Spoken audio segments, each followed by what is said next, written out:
The knock of the auctioneer's gavel echoed off the church steps like a gunshot, 3 weak taps, then silence heavy enough to choke on. Ruth Whitfield stood on the top step, her son Samuel beside her. The boy's hands were bound in rope, not tied cruel, just ceremony, the way Broken Creek marked dead auctions. His face was dust-streaked, 14 years old but eyes already older.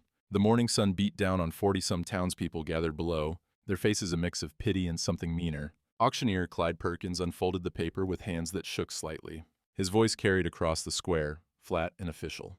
$180 owed to Broken Creek Bank, due in 30 days. Widow Whitfield offers her son's labor, 7-year indenture to settle the debt. Ruth's voice cracked when she spoke. Please, someone take my boy. Her hands twisted in her apron, knuckles white. He's strong. He'll work honest. I'm begging you. The crowd shifted. Boots scraped dirt. Nobody met her eyes. Samuel stared at the ground, fists clenched behind the rope, tears cutting lines through the dust on his cheeks. Clyde raised his gavel. Going once for indenture contract. Silence. Going twice. A man pushed through the crowd from the back. Tall, weathered, gray eyes like storm clouds. Silver sheep shears hung from his belt, catching the morning sun in a flash that made half the crowd squint. Daniel Mercer's voice cut through the quiet, steady as stone. $200. The crowd's murmur rose like wasps stirred from a nest. $200 was more than the debt, more than most men in Broken Creek saw in 6 months. Clyde Perkins blinked twice, looking from Daniel to his paper to the crowd. Mercer, the debt is $180. I know what the debt is. Daniel stepped forward, pulling a leather pouch from his coat. He counted silver coins onto the auctioneer's table one by one. Each one clinked against wood, bright and cold in the August heat. The sound cut through every whisper. When he reached 200, he stepped back. Debt's paid. Boy stays with his mother. The crowd gasped. Mrs. Adelaide Pruitt, the deacon's wife, stood in the front row with her nose already wrinkled. She leaned to the woman beside her, voice loud enough to carry. What's he want in return? Ruth stood frozen on the steps, one hand still gripping Samuel's shoulder. Her gray eyes were wide, disbelief warring with something that might have been hope. Her dress showed sweat stains under the arms, despite the early hour. Daniel touched the brim of his hat to her, didn't smile, didn't speak. Just a nod, quick and respectful, before he turned toward his wagon. Samuel pulled against his mother's grip. Sir! Daniel stopped, but didn't turn around. The boy's voice shook. Sir, what do I owe you? Daniel turned then, studied the kid, thin as a rail, rope marks on his wrists, barefoot in August dust. But standing straight, shoulders back, that counted for something. You owe me nothing, son. His voice carried across the square, meant for everyone. But your mama might want to think about what comes next. He climbed onto his wagon.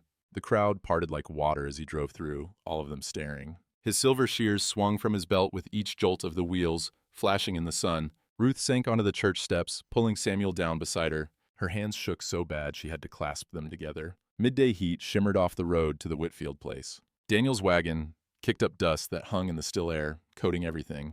The ruts in the road spoke of long neglect. Nobody'd been out here regular in months. The homestead sat on 40 acres of cracked earth. Cornstalks stood brown and dead in rows. A windmill rose against the sky, blades frozen, the whole structure listing to one side like a drunk. Rust bled down the metal tower in orange streaks. Daniel pulled the wagon up to the porch. Started unloading before he knocked. Flour sacks, salt pork wrapped in butcher paper, a bag of seed potatoes. The door opened before he finished. Ruth stood in the frame, blocking it with her body. Samuel appeared behind her, protective. I didn't ask for this. Her voice was steady now, harder than on the church steps. The sun showed every line in her face, every hollow. 31 years old, but grief had aged her. Daniel set another sack on the porch. No, ma'am, but I'm offering. Why? He paused, one hand on a flour sack. The leather of his gloves creaked. Because you need it. Ruth's jaw tightened. I won't be your kept woman, Mr. Mercer. I won't be... She stopped, glancing at Samuel. I won't be bought. Didn't buy you. Daniel lifted the last bag, set it with the others. Paid a debt. There's a difference. Samuel stepped around his mother, putting himself between them. The boy's hands were fists. We don't need your pity. Daniel looked at the kid, saw himself 20 years back, that same pride that could kill a man if he let it. He gestured at the homestead, the broken windmill, the dried well with its rope hanging limp, the fence posts rotting at their bases. Ain't pity, it's practicality. He kept his voice level. You got 30 days to figure something out. I got resources you need. Ruth's hand found her son's shoulder, pulled him back gently. And what's the price, Mr. Mercer? The smell of dust and dying things hung thick in the air. A hot wind blew through, rattling the dead corn stalks. Daniel's horse stamped, impatient. He met her eyes, gray on gray. Price is you stay alive long enough to see autumn. Evening light stretched long across Daniel's ranch. 5,000 acres of high desert, stone house sitting solid on a rise. The smell of lanolin and hay drifted from the shearing barn where sheep settled for the night. Their bleating formed a low chorus, constant as wind. Hank Stoddard leaned against the porch rail, tobacco juice darkening the dirt at his feet. 50 years old, weathered as saddle leather. He'd been Daniel's foreman since Margaret died. He spat again, the sound deliberate. "Town's talking, boss." Daniel sat in the rocking chair, polishing his silver shears with an oiled cloth. The ritual steadied his hands, same as it had his father's, his grandfather's before that. The metal gleamed in the dying light. "Town talks about everything. They're saying you bought yourself a wife." Hank's voice stayed flat, matter-of-fact. "And free labor." The boy. Daniel's hand stilled on the shears. "Then they don't know me." "Maybe that's the problem." Hank shifted his weight, boot heels scraping wood. "You ain't exactly been sociable since Margaret." The sheep bleated louder as dogs moved them toward the fold. Daniel could see his ranch hands closing gates, checking water troughs. Good men, loyal. But even they'd been giving him looks since the auction. "I did what was right." Daniel set the shears down, their weight familiar on the table. "Maybe." Hank pulled his hat lower. "But Silas Harding's been asking questions down at the saloon. About your water rights. About that hearing coming up." Daniel's jaw tightened. "Let him ask." Hank studied him a long moment, then pushed off the rail. "Your choice, boss. Just remember, you can't shear sheep that have scattered." He walked toward the bunkhouse, leaving Daniel alone with the evening sounds. Windmill creaking, sheep settling, the vast empty quiet of a big house with nobody in it. Sunday morning broke hot and still. The chapel bell rang across Broken Creek, calling folks to service. Ruth climbed the church steps with Samuel, both of them dressed in their cleanest clothes. His shirt was mended at the elbows. Her dress hung loose where she'd lost weight. Inside, the air smelled of wood polish and ladies' lavender water. Sunlight filtered through the windows, painting dust motes gold. The pews were filling up, 40, 50 people, the Sunday regulars. Ruth moved toward a middle pew. Samuel followed close. Mrs. Adelaide Pruitt sat 3 rows up with 5 other church ladies. As Ruth passed, they shifted. Not obvious, just enough. Skirts rustling, bodies angling away, creating space where there didn't need to be space. Ruth's steps faltered. She led Samuel to the back pew instead, settling near the wall, her hands folded in her lap, knuckles white. The whispers started soft. Mrs. Pruitt's voice carried just loud enough. Shameless. Living off that man's generosity. Another woman, younger. Probably warming his bed already. She's got nowhere else to go. What did anyone expect? Ruth stared straight ahead. Her breathing went shallow. Samuel's hand found hers under the cover of her skirt, squeezed hard. The door opened. Daniel entered, hat in hand. He scanned the congregation, found Ruth in the back. Something passed over his face, anger, recognition, before he settled into a pew across the aisle. Not beside her. That would have made things worse. Father Tomas Garcia emerged from the sacristy. 60-some years old, white-haired, hands gnarled from decades of carpentry before he took his vows. His voice rolled through the chapel like creek stones worn smooth. Today's gospel, the widow's mite. He opened his Bible, but his eyes found Daniel, held there. She gave all she had to live on, and God saw what men chose to ignore. The emphasis landed heavy. Several people shifted in their seats. Father Tomas continued his sermon building, about sacrifice, about those who give in secret, about communities that judge suffering instead of easing it. His gaze kept returning to Daniel, some unspoken knowing in those old eyes. The final hymn started. Voices rose, unsteady in the heat. Mrs. Pruitt stood during the 3rd verse. The singing faltered, died away. "Forgive me, Father, but something must be said." Her voice rang clear, righteous. "Decent folk don't cohabitate outside marriage. If Mr. Mercer is keeping that woman under his protection, he'd best make it proper. Otherwise, they're living in sin, and this church can't sanction it." Silence crashed down like a hammer. Ruth stood so fast her Bible tumbled to the floor. She grabbed Samuel's hand, pulled him toward the side door. Her breath came in gasps. The congregation watched her flee, some with satisfaction, others with shame they couldn't quite hide. Samuel's face burned red as they burst into sunlight. Daniel rose, started after them. "Son," Father Tomas's hand landed on his shoulder, firm. "Walk with me." Father, I need to, You need to listen." The priest's grip tightened. "To the sacristy. Now." They walked through the side door as the congregation buzzed behind them. The sacristy smelled of candle wax and old books. Father Tomas closed the door, shutting out the noise. He turned, those weathered eyes sharp as broken glass. I know what you've been doing for 8 years, Daniel. His voice dropped low, almost gentle. Every anonymous donation, every widow's mortgage quietly paid, every family kept from the auction block. Daniel went still. It's time the town knew, too. Father Tomas poured communion wine into 2 clay cups. The sound of liquid flowing broke the silence. He handed one to Daniel, who didn't drink. Sit. Daniel remained standing. Father, Mrs. Whitfield will be fine for 5 minutes. The priest gestured to a wooden chair. Sit, son. Daniel sat. The chair creaked under his weight. Father Tomas moved to a locked cabinet, withdrew a leather-bound ledger. Dust puffed from its cover as he set it on the table between them. The smell of aged paper filled the small room. 8 years. Ahmed, he opened the book, turned pages covered in careful script. Anonymous donations to the Church Widows Fund, $1,200 in change. His finger traced down columns of numbers, dates. Every entry matches your shearing income cycles. Spring clip, fall clip, like clockwork. Daniel's throat tightened. You never said anything. Wasn't my place. Father Tomas met his eyes. Until now. The wine sat untouched between them. Outside, the congregation was dispersing. Voices faded. Wagon wheels rolled away on hard-packed dirt. Margaret made you promise, didn't she? The priest's voice gentled. Before she died. Daniel's hands fisted on his knees. How did you... I gave her last rites. Father Tomas settled into the chair across from him. Childbirth. The bleeding wouldn't stop. Your daughter. She never drew breath. He paused, let the memory settle. Margaret's last words. I heard them. Promise me you'll help others love again. Daniel stood abruptly. The chair scraped loud against stone. I kept my promise. The donations... You've been paying penance. Father Tomas's voice hardened slightly. Hiding behind charity. Staying alone in that big house. Polishing your father's shears. Counting sheep.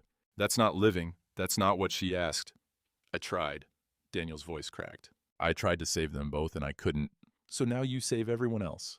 The priest stood, moved to another shelf, pulled down a second book, older, leather cracked and worn. 1870 Territorial Water Rights Registry. He opened it on the table. The pages were yellowed, ink faded but still legible. Official stamps marked certain sections. You ever read the full statute? Daniel frowned. My father's claim is registered. Senior rights from 1862. Section 7. Father Tomas tapped a page. Clause 3. There's a provision here most folks don't know about. He looked up. A way to break the monopoly Silas Harding's built. A way to save Ruth's land and 12 other homesteads. Daniel leaned over the table, reading. His eyes moved across the dense legal text. But it'll cost you everything you've built, Father Tomas said quietly. Your expansion plans. Your water contracts. $5,000, maybe more. Daniel's finger traced the words on the page. Outside, a dog barked. Sheep answered from distant pens. 3 weeks, the priest said. There's a territorial hearing. Water rights review. You'll have to choose then. He closed the book. But first, you need to talk to that woman. Really talk. Not about charity or debt. About what comes next. Daniel straightened, looked at the closed door, the congregation gone. And Daniel? Father Tomas's hand found his shoulder. The town will know about your donations. I'll make sure of it, whether you like it or not. Afternoon sun beat down on the Whitfield porch. Ruth sat on a stool, mending a shirt. Her needle moved in and out of fabric, precise despite her shaking hands. Blood dotted the linen where she'd pricked her fingers. Again and again. Samuel was out back, chopping wood. The rhythmic thunk of the axe carried across the yard. Daniel's wagon appeared on the road, dust trailing. Ruth's hands stilled. She set the mending down, wiped her palms on her apron, stood. He climbed down, didn't approach right away. Just stood by his horse, hat in hand. Mrs. Whitfield? Mr. Mercer? Her voice stayed level. I've been thinking. He moved closer, stopped at the porch edge. About what Mrs. Pruitt said. Ruth's spine straightened. If you came to tell me to leave... She's right, Daniel spoke quickly. In a way, about the impropriety. Ruth's face went white, then red. So, you want me to... I want you to consider a legal arrangement. The words came out rough. Marriage. In name, if you prefer. Gives you rights to my land. Protection from Harding's foreclosure. Ruth laughed. Sharp, bitter. So I'd be your property instead of the bank's? So you'd be safe. Daniel's voice cracked. Those children you're feeding, they'd have a future. Ruth froze. What children? Daniel pointed to the flour sack on her porch. Faded initials marked the burlap, JCWH, and 3 sets. You've been splitting your rations. The Johnsons, the Carters, Widow Hayes. He met her eyes. I recognize the marks. I've been doing the same thing for 8 years. Ruth's breath caught. Her hand found the porch post for balance. Why would you marry someone you don't even know? Her voice was barely audible. Daniel's gray eyes held hers. The silver shears at his belt caught light, flashing once. Because I know loss, and I won't watch it happen again if I can stop it. Ruth's tears fell, darkening the dusty boards at her feet. Morning light cut harsh through the windows of Broken Creek Bank. Silas Harding's office sat on the second floor, overlooking the town square. Leather chairs, mahogany desk, the smell of cigar smoke thick enough to taste. Ruth stood in the doorway, Samuel behind her. A clerk had delivered the summons at dawn. Mr. Harding requests your presence. Mrs. Whitfield? Harding didn't stand. He sat behind his desk, wire spectacles catching the light, hands soft as a baby's folded on the blotter. Please, sit. Ruth remained standing. What do you want? Harding smiled, drew on his cigar, the tip glowing red, smoke curled toward the ceiling. To make you an offer. He slid something across the desk, a stack of bills. $50 for your 40 acres. Ruth's jaw tightened. That land's worth $200 minimum. Not without water, it isn't. Harding opened a drawer, pulled out a large map, unrolled it across the desk. Red ink crossed out homesteads one after another. 18 marks in all. The 1870 statute gives senior claim holders control of creek access during drought. Daniel Mercer holds senior rights. He tapped the map. I hold the mortgages. His finger traced the red crosses. The Johnsons, foreclosed last spring. The Millers, gone in June. The Carters hang on by a thread. He looked up. Either way, small folks like you lose, Mrs. Whitfield. Ruth's hands trembled. She gripped her reticule tighter. Mr. Mercer paid my debt. Why, did he? Harding leaned back, chair creaking. Or did he buy himself a charitable reputation before the Territorial Review Board investigates his water monopoly? He pulled out another folder, opened it, papers covered in official stamps and seals. His wife died 8 years ago, childbirth. He hasn't let a soul close since. Harding's voice dropped, almost kind. You think you're special? You're a prop, Mrs. Whitfield. A pretty piece of theater to make him look like a good man, instead of the ruthless businessman he is. Ruth turned towards the door. You asked what I want. Harding's voice stopped her. I want you to understand something. When Daniel Mercer stands in that courthouse 3 weeks from now, he'll have to choose. His empire, 5,000 acres, water rights worth more than gold, or your dignity. He drew on the cigar again. He'll choose the water. They always do. Ruth's hand found the doorknob. Why are you telling me this? Harding smiled, but his eyes stayed cold. Because I want you to know exactly who you're dealing with. Before you make a mistake, you can't undo. Evening settled over Mercer's ranch. Daniel stood in the shearing barn, oiling his silver shears. The ritual usually steadied him. Tonight his hands wouldn't stop shaking. The barn smelled of lanolin and hay and sheep. Wool dust hung in the air, gold in the lamplight. 5,000 head, bedded down in the pens outside, their bleating a constant low chorus. Boots on wood. Daniel looked up.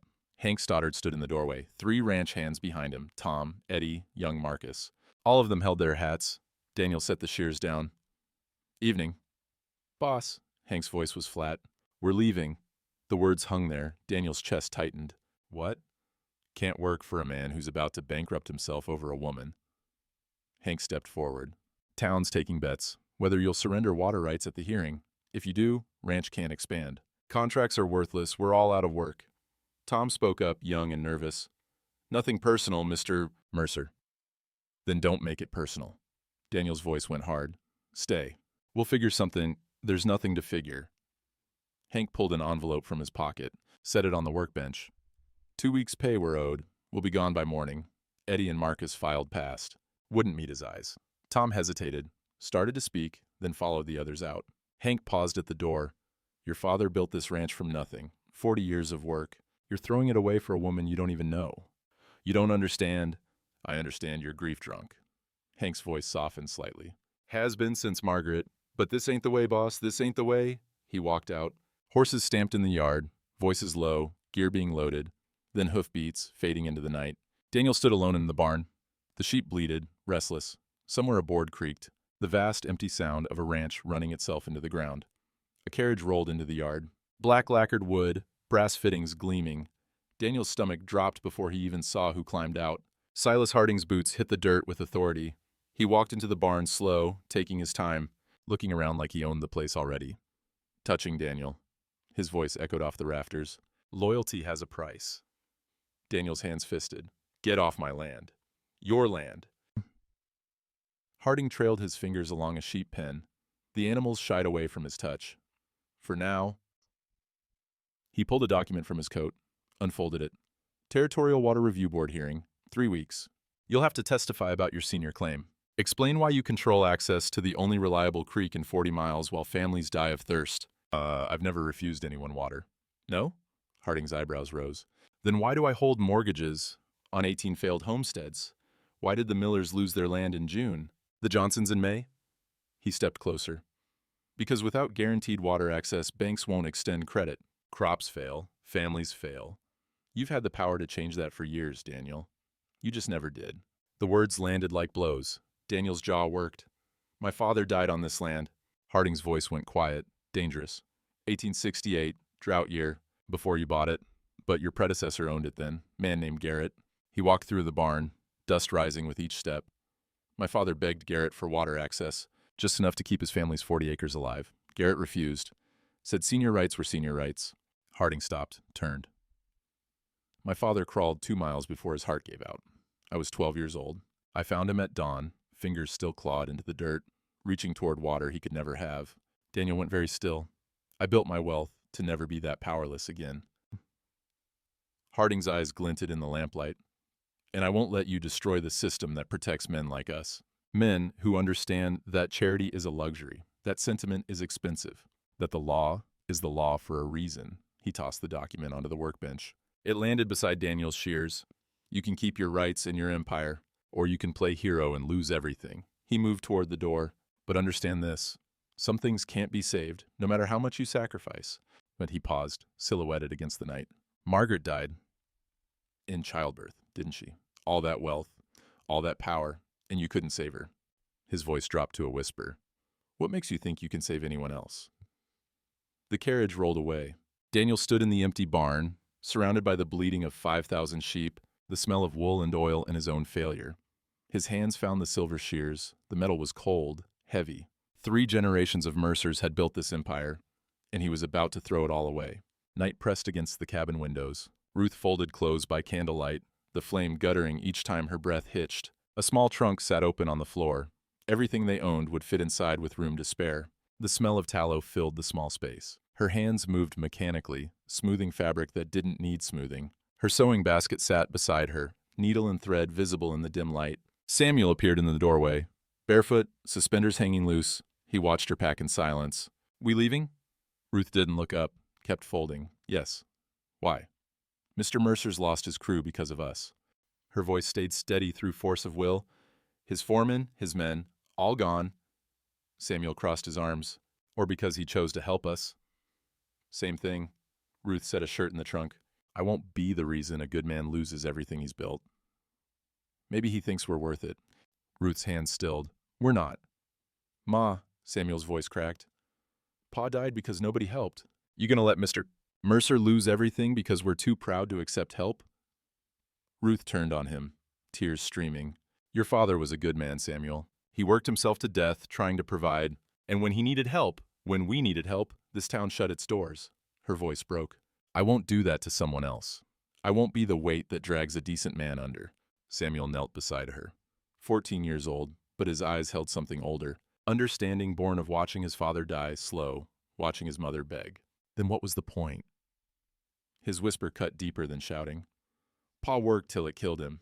You walked 5 miles in the dark to that auction. I stood on those church steps with my hands tied. His fists clenched. If we run now, we're saying none of it mattered. Ruth's hand found the chain around her neck. Her fingers closed on her husband's wedding ring, the metal warm from resting against her skin. She'd worn it there since they buried Jacob 6 months ago. Couldn't bear to put it on her finger. Couldn't bear to take it off. I don't know how to let another good man into our lives, she whispered. I don't know how to risk it again. A knock at the door. Both of them froze. Who's there? Ruth wiped her eyes quickly, stood. Someone who needs to tell you the truth about Daniel Mercer. Father Tomas's voice, gentle through the wood. Ruth opened the door. The priest stood on the porch, hat in hand, white hair gleaming in the moonlight. Cricket song rose from the darkness beyond. May I? Ruth nodded, stepped aside. Father Tomas entered, moving slow. His joints creaked as he settled onto the porch steps just inside the door. The smell of night air and desert sage drifted in before Ruth closed it. You're packing. Not a question. We're leaving in the morning. Because you think you're destroying him. Ruth's throat tightened. She nodded. Father Tomas looked out at the darkness, at the broken windmill silhouetted against stars. Daniel's been donating to widows anonymously for 8 years, $1,200, give or take. Church records show it all. He glanced at her, including $300 that kept Mrs. Adelaide Pruitt from losing her home when her husband died. Ruth sank onto the step beside him. The woman who... the same. His weathered hand opened, showing calluses from decades of carpentry. He's been paying penance, Mrs. Whitfield, hiding behind generosity because he's terrified of actually loving someone again. His wife, Margaret, died in childbirth 8 years ago. The baby, a daughter, never drew breath. Father Tomas's voice softened. I gave them both last rites. Heard Margaret's final words. He paused. She made him promise. Help others love again. Ruth's hand pressed against her mouth. He's been trying to keep that promise the only way he knew how. Money, charity, always anonymous, always at arm's length. The priest turned to face her. But you and Samuel, you're his second chance at keeping it the right way, by actually letting himself care, by actually risking his heart again. He's going to lose everything. Ruth's voice was barely audible. The water hearing, his ranch, all of it. Maybe. Father Tomas reached for Ruth's sewing basket, withdrew her needle. The steel caught moonlight, sharp and purposeful. You've been mending shirts for the Johnson boys. Mrs. Hayes's curtains. Never charged full price. Sometimes nothing at all. He handed the needle back to her.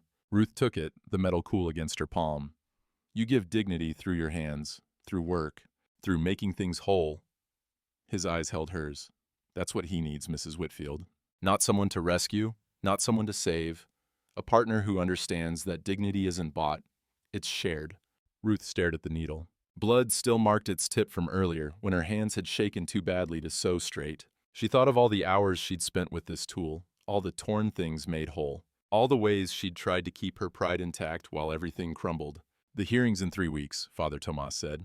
He'll stand in that courthouse and choose between his empire and your dignity, between keeping his father's legacy and honoring his wife's dying wish.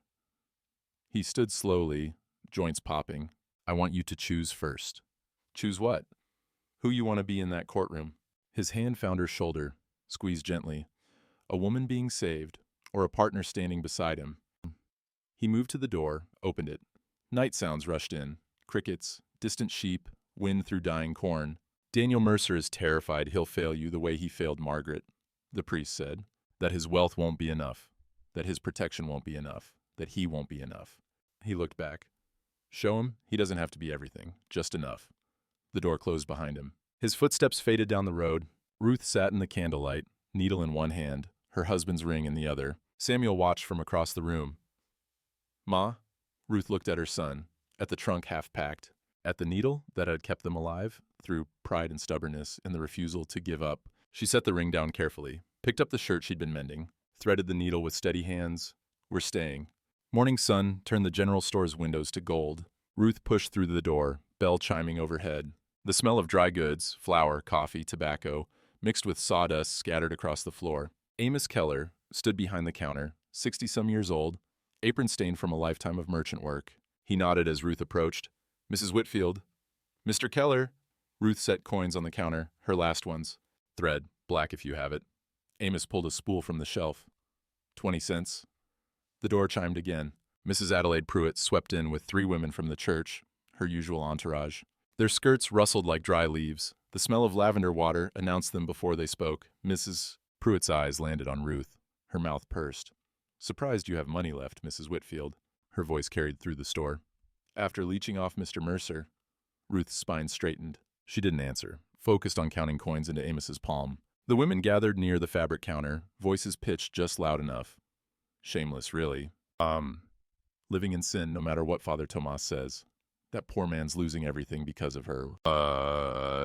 Amos's hand slammed down on the ledger. The sound cracked through the store like a gunshot.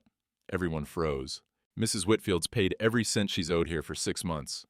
His voice was steel. Never once asked for credit. Never once came up short. Mrs. Pruitt turned, face flushing.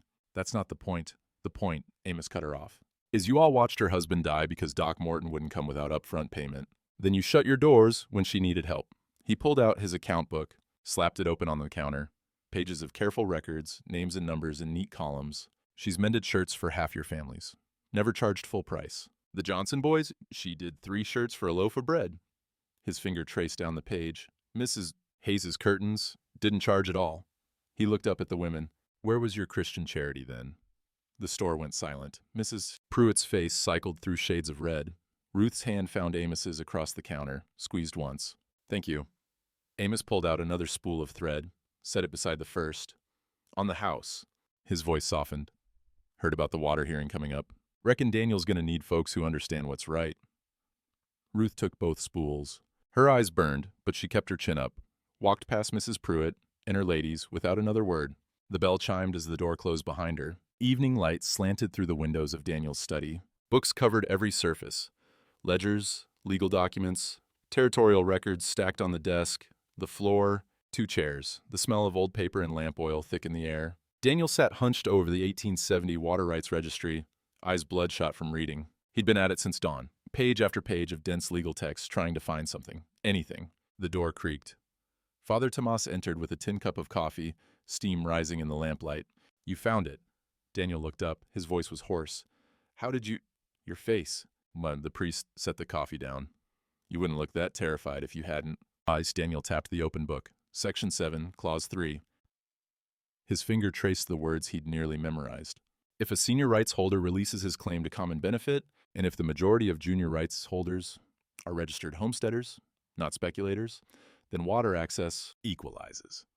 Father Tomas leaned over his shoulder reading. How many qualify? Daniel pulled out a map, already marked. Red dots for homesteaders, black for speculators. 12 families, the Johnsons, the Carters, Widow Hayes, Ruth. His voice caught on her name. 11 others barely hanging on. And if you release your claim, ranch can't expand. Water contracts with the railroad void. Existing agreements worthless. Daniel stood, paced to the window. Sheep moved in the distance, dark shapes against darkening sky. $5,000, maybe more. Everything my father built.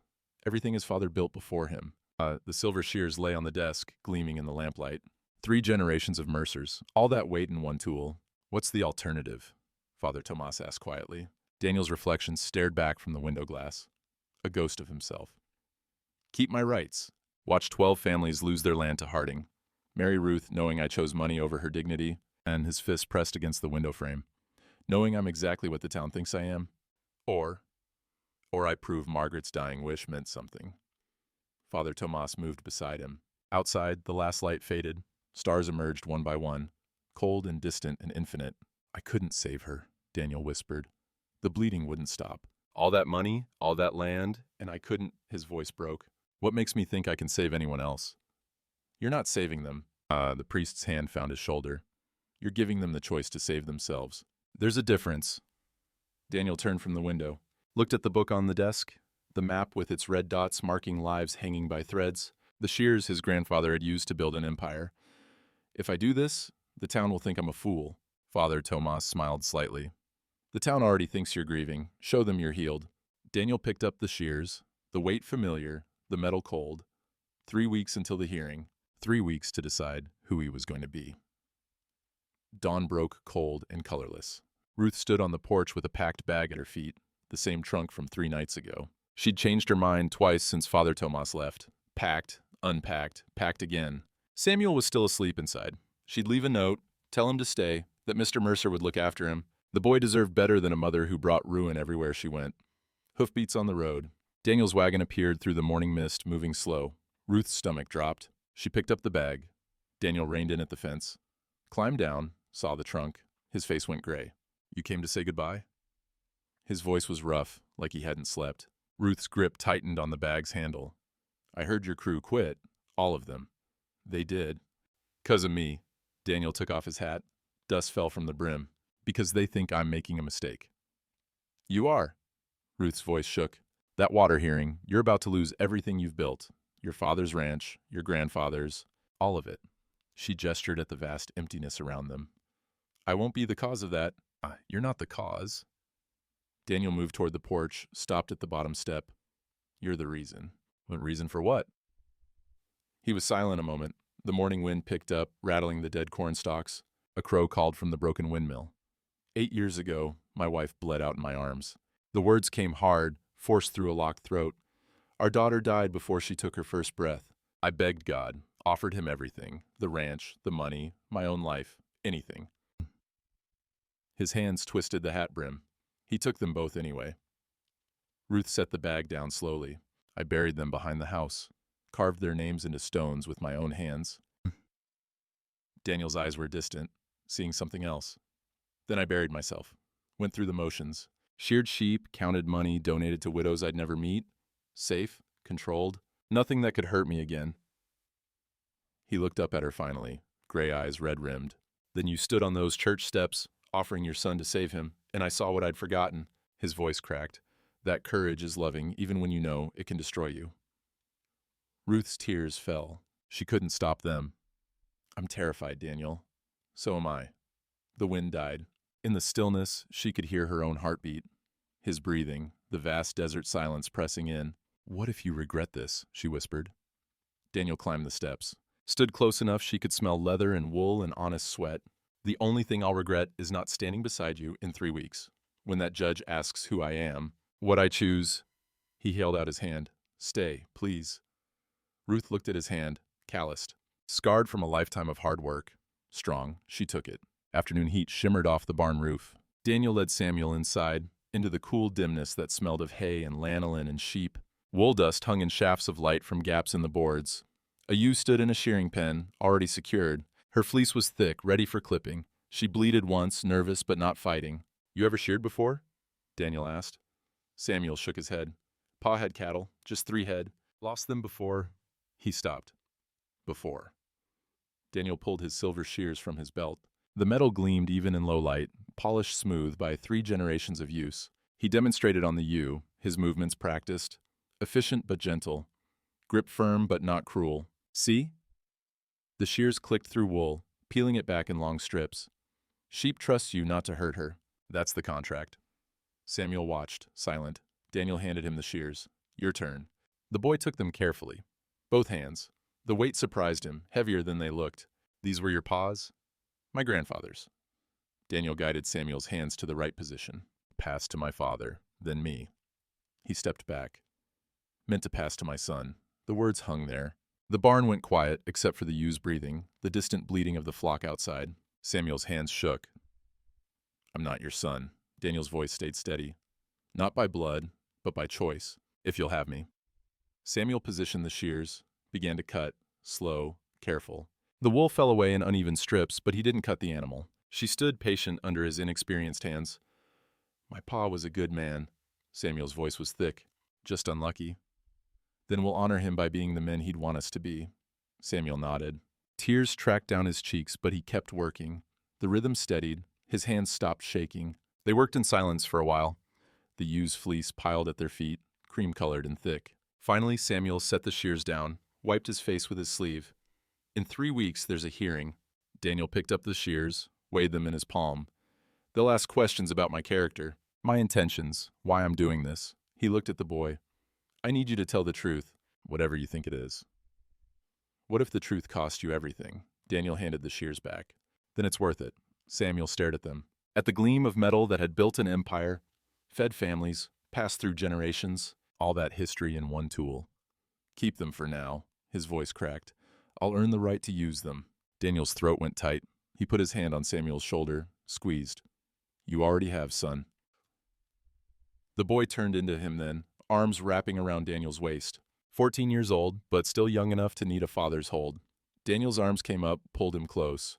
The wool smell surrounded them, the barn's quiet sheltering them both. Outside, sheep moved through pens. The windmill on Ruth's property creaked in the distance, still broken. The afternoon light slanted gold through the boards, painting everything in shades of amber. Samuel pulled back, wiping his eyes. What if they don't believe you at the hearing? Daniel picked up the fallen wool, started bundling it. Then I'll need you to speak for me. Me?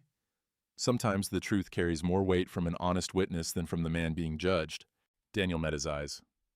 You've seen who I am these past weeks, in the quiet, when nobody's watching. And he tied off the bundle.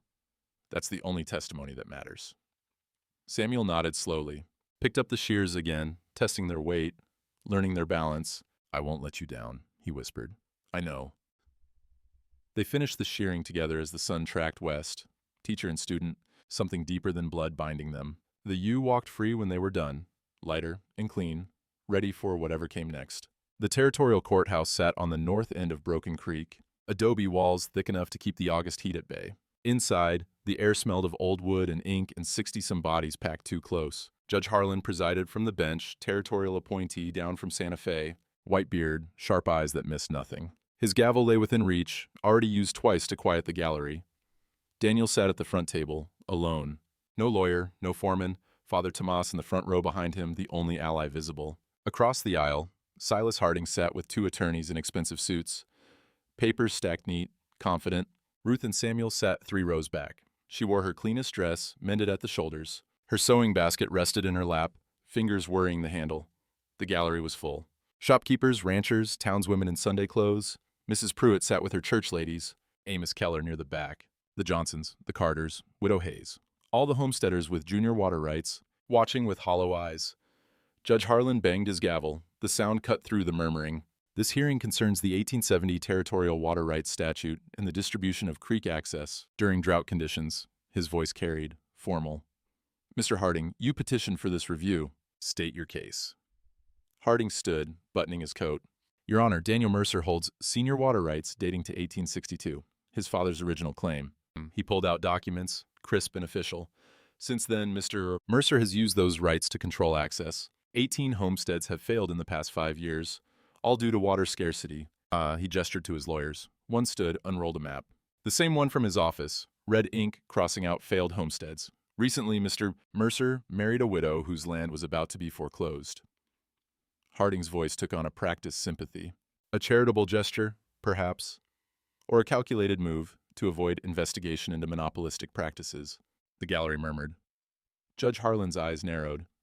Are you alleging fraud, Mr. Harding?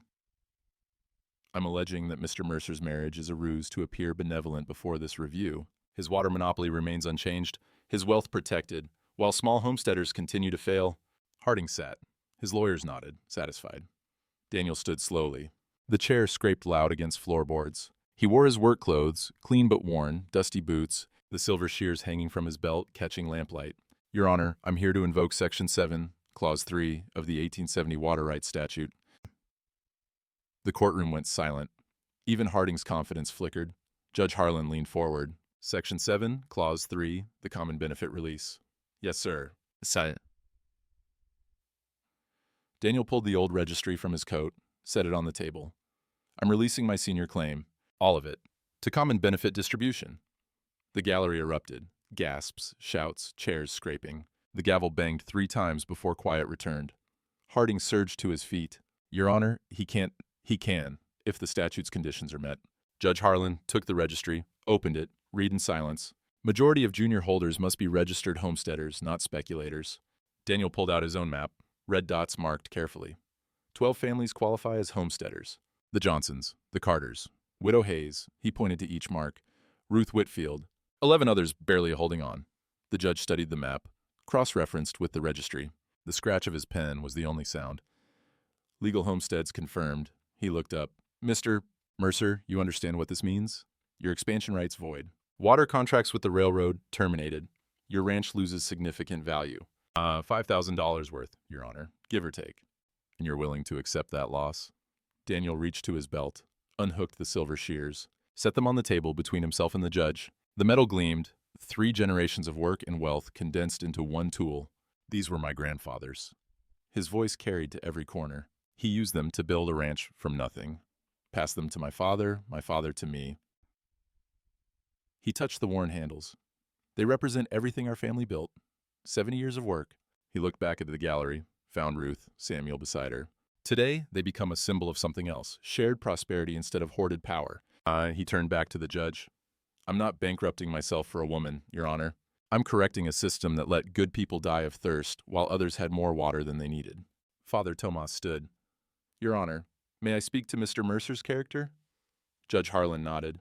The priest moved forward, leaning on the rail. For 8 years, Daniel Mercer has donated anonymously to the Church Widows Fund. $1,200, documented in our records.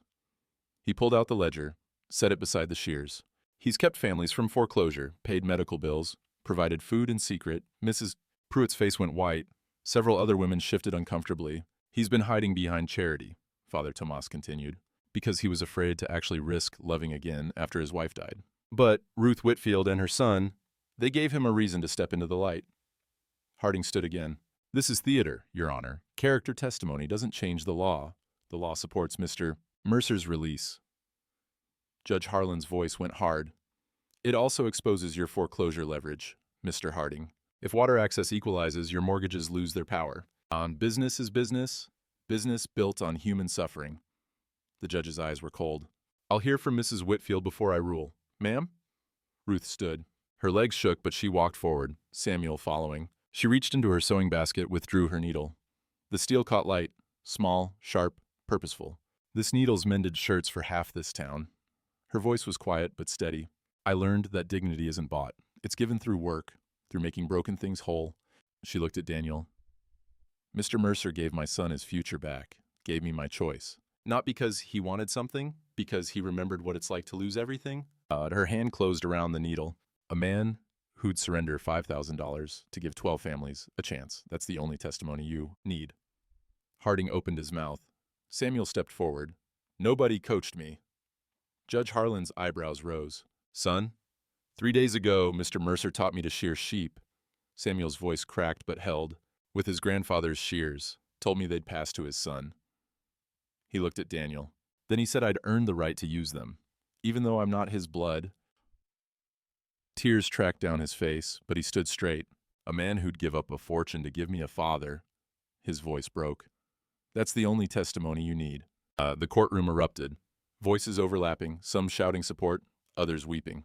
Harding slumped in his chair, face purple. His lawyers gathered papers with shaking hands. Judge Harlan's gavel cracked 5 times. Order. Silence fell gradually. The judge looked at Daniel, at the shears on the table, at the maps and ledgers, and the faces of 12 families who'd been waiting to breathe. I'm ruling in favor of the common benefit release.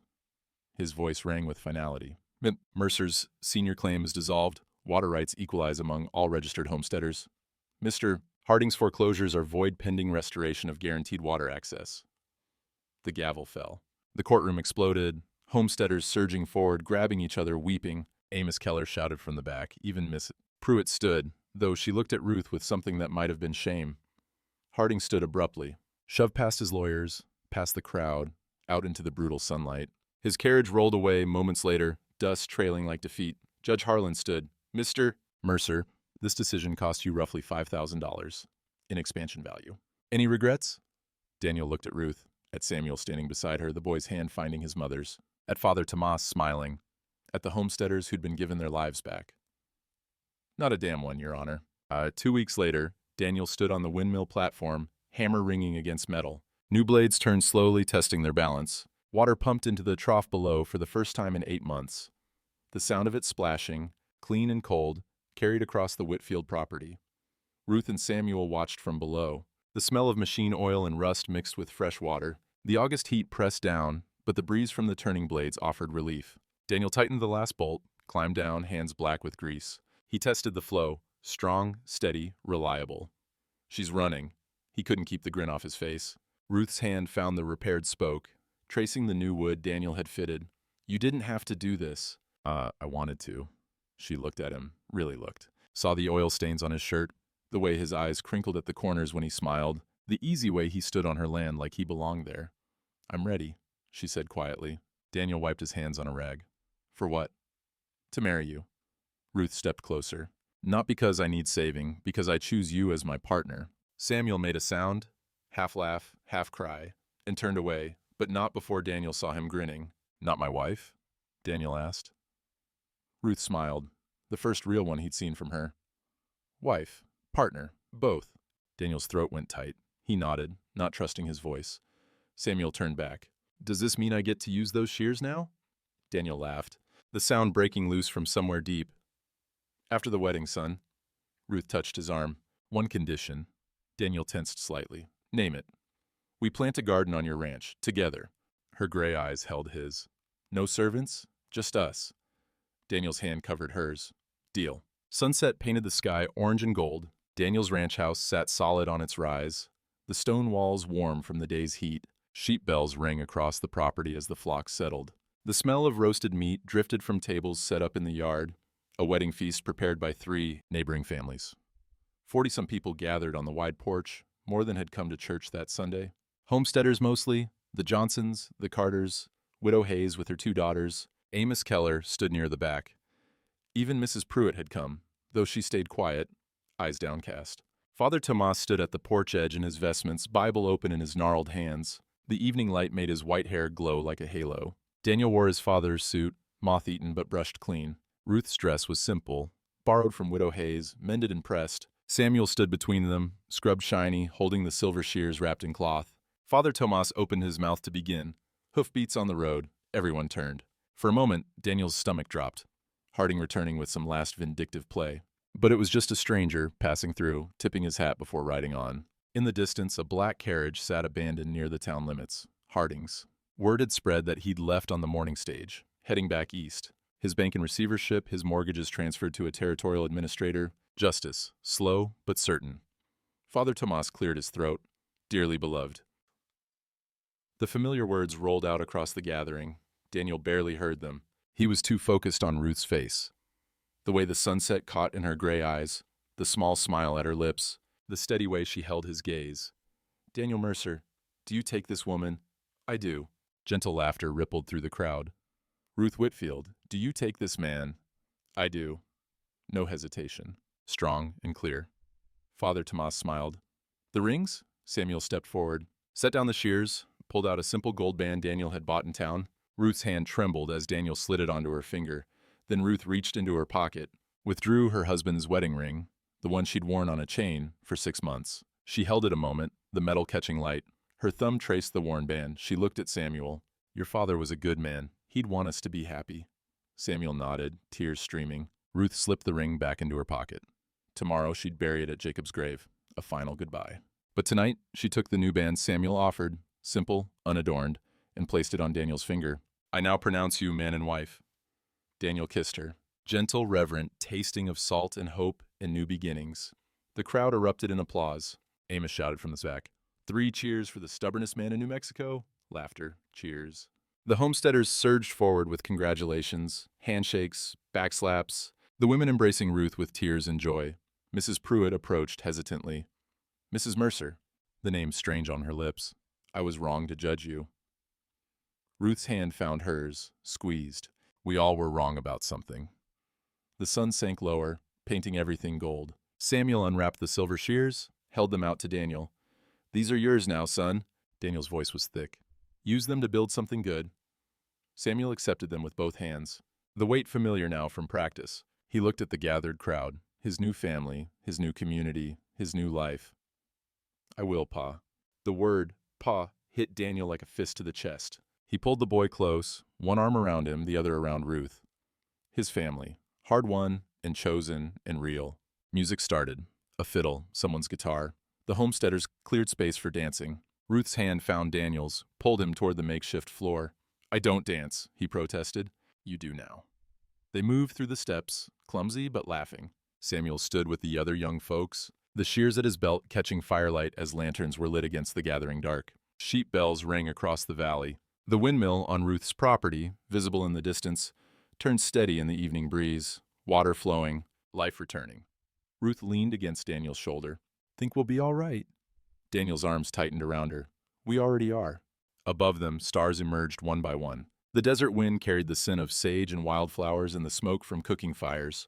In the distance, wolves might have been howling, but they were far away now, too far to matter. The music played on, the community danced, and 2 broken people, made whole by choice and courage, and the simple grace of standing together, began their life. Now, you gotta understand, 1885 was a year when water meant more than gold, and a man's word was the only currency that mattered when coins ran out.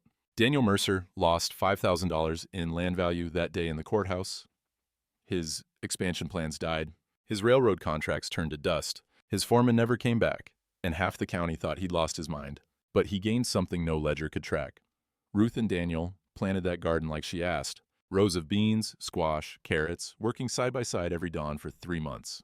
Their hands in the same soil, building something from nothing, the way it's supposed to be done. Samuel learned sheep herding from his new father, eventually took over the East pasture when he turned 20, married a girl from the Carter family. One of those 12 homesteads the water release saved. The silver shears passed to Samuel's son 30 years later, still sharp, still carrying the weight of 3 generations, 4 by then. Father Tomas married 6 more couples that year, said something about Daniel's sacrifice wakening the town's conscience. Reckon he was right. Amos Keller extended credit to homesteaders that winter when the drought finally broke. Even Mrs. Pruitt softened, though she'd never quite admit she'd been wrong. Harding never came back. His bank collapsed under investigation. Turned out he'd been forging foreclosure documents, rushing families off their land before the legal timelines expired. Territorial court issued a warrant. Last anyone heard, he was in California, using a different name, still chasing wealth, like it could fill the hole his father's death had carved. Folks ask me sometimes, was it worth it, losing all that money for one woman and a boy? And I tell them what Daniel told the judge, not a damn one regret. See, wealth's just paper and promises. But dignity, that's bone deep. A man who'll sacrifice empire for another's dignity ain't a fool. He's the only kind of rich that matters. When the dust settles and the ledgers burn, that windmill still turns on the old Whitfield place. Daniel kept it running for Ruth till the day he died, 43 years later. Pneumonia took him in the winter of 1928, his hand in hers. Samuel and 5 grandchildren gathered round. They buried him on the ranch. Margaret and their stillborn daughter honored in the plot beside him. Ruth joined them 6 years after. Her wedding ring, the second one, the one that mattered, still on her finger. Samuel carved the headstone himself, using hands his father had taught to be gentle. Here lies a man who chose love over empire. Every spring, wildflowers grow between the graves, yellow and purple, like the desert remembering mercy.